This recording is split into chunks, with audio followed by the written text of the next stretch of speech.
peaceable school. This afternoon, I'll be reciting an excerpt from Dr. Martin Luther King Jr.'s speech, Love, Law, and Civil Disobedience.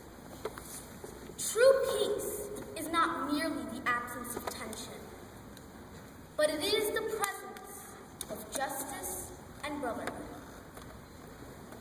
I think this is what Jesus meant when he said, I come not to bring peace, but a sword.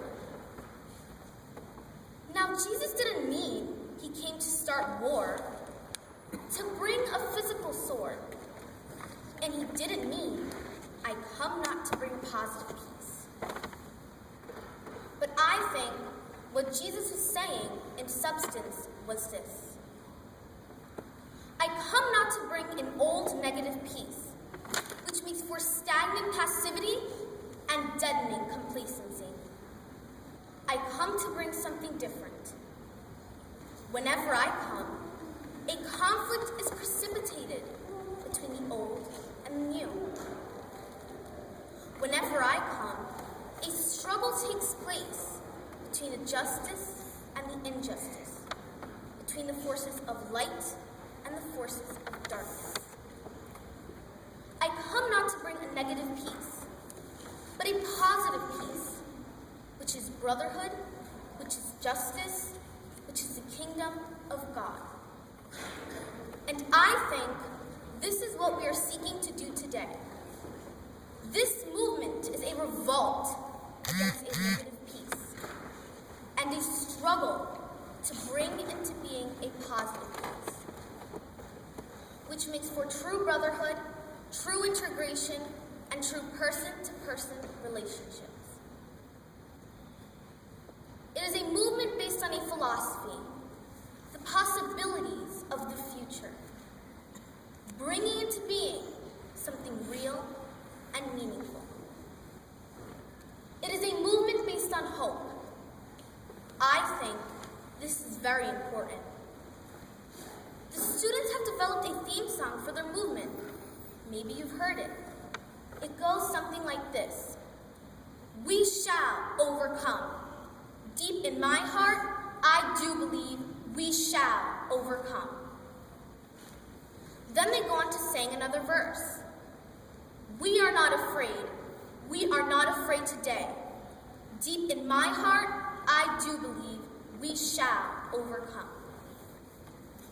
So it is out of this deep faith that they are able to move out and adjourn the councils of despair and bring new light to the dark chambers of pessimism. I remember the times that we've been together. I remember that night in Montgomery, Alabama, when we had stayed up all night discussing the Freedom Rides.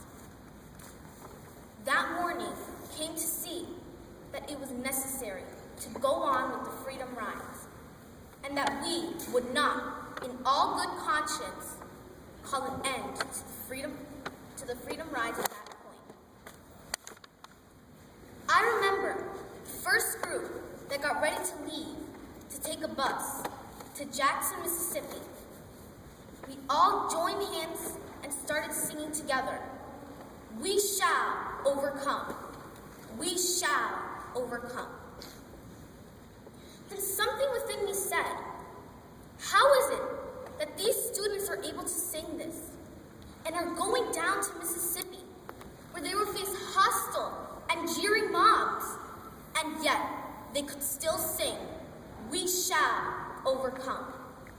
Some of them may even face physical death, but yet they could still sing, we shall overcome. Most of them realized that they were going to be thrown into jail, and yet they could still sing, we shall overcome. We are not afraid. We are not afraid today. At that moment, something caused me to see that the real meaning of the movement, that the movement was based on hope, that the students had faith in the future, that this movement had something within it that said, even though the arc of the moral universe is long, it bends towards justice.